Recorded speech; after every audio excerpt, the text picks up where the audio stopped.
Selamat pagi jemaat Tuhan dimanapun berada pada pagi hari ini. Salam hangat dan salam damai sejahtera bagi kita sekalian. Besar harapan kita semua di dalam keadaan sehat dan terus berpengharapan kepada Tuhan Sang Penolong kita. Saudara, di pagi hari ini kita kembali merenungkan firman Tuhan yang terambil dari 1 Samuel pasal 17 ayat 11. Demikian firman Tuhan tertulis.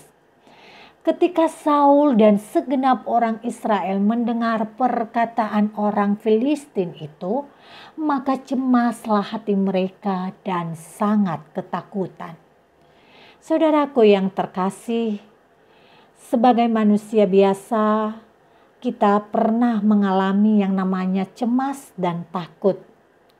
Hal ini terjadi karena kita manusia yang terbatas dipertemukan dengan pengalaman-pengalaman yang bisa mengancam kelangsungan hidup kita.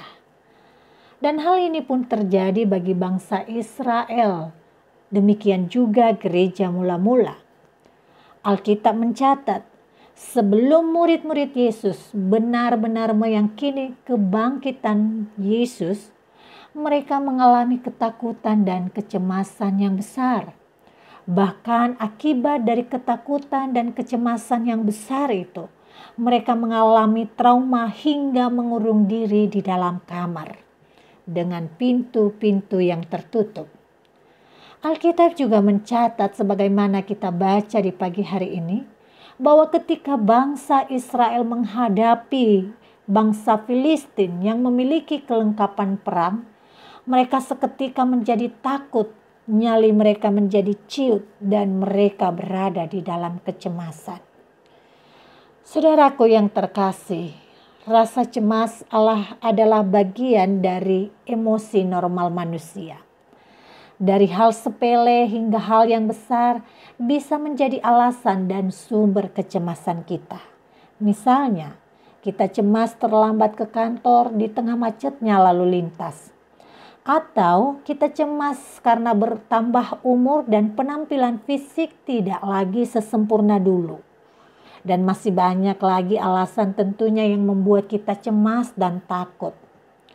Saudaraku yang terkasih, melalui teks yang kita baca, kita mengenali dengan sungguh alasan dan sumber kenapa Saul dan segenap Israel mengalami ketakutan ketika menghadapi dan melawan bangsa Filistin.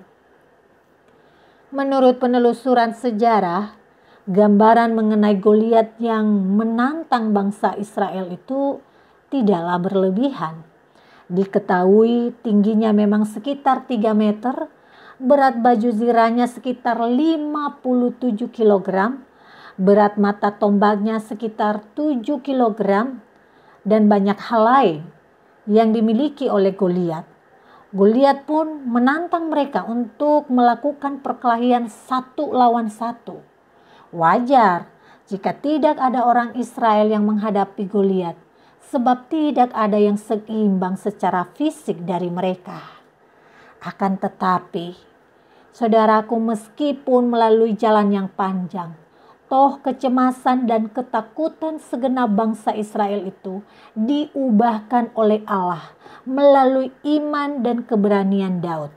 Bangsa Israel pun mengalami kemenangan dan mengalahkan Goliat. Saudaraku yang terkasih, melalui kisah kecemasan yang terjawab dengan kemenangan itu, firman Tuhan hendak menyatakan kepada kita bahwa kecemasan mungkin saja menjadi hal yang tak terhindarkan dalam perjalanan kehidupan kita sebagai umatnya.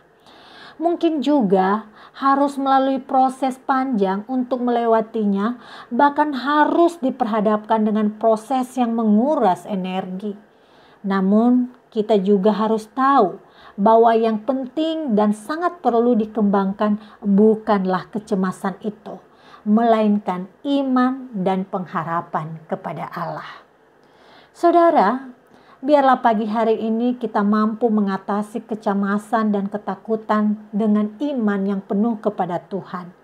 Dengan iman kita tetap yakin bahwa Allah akan mengarahkan kita pada titik pembebasan, atau bisa disebut dengan titik kemenangan, melalui dan melibatkan ketekunan, keberanian, ketabahan untuk bisa siap melalui proses yang Tuhan izinkan. Kiranya Tuhan memberkati dan menyertai kita semua. Mari kita berdoa. Terima kasih Tuhan, firman-Mu hari ini. Ada banyak alasan yang membuat kami takut dan cemas dari kenyataan hidup kami sendiri. Bapa, tolonglah kami untuk tetap mengandalkan Tuhan dan mampukan kami untuk melibatkan ketekunan, ketabahan, keberanian dalam mengatasi segala ketakutan dan kecemasan kami. Karena melalui ketekunan, ketabahan, keberanian kami untuk menghadapi kenyataan hidup yang sulit, Tuhan memakai itu untuk membawa kami pada titik pembebasan.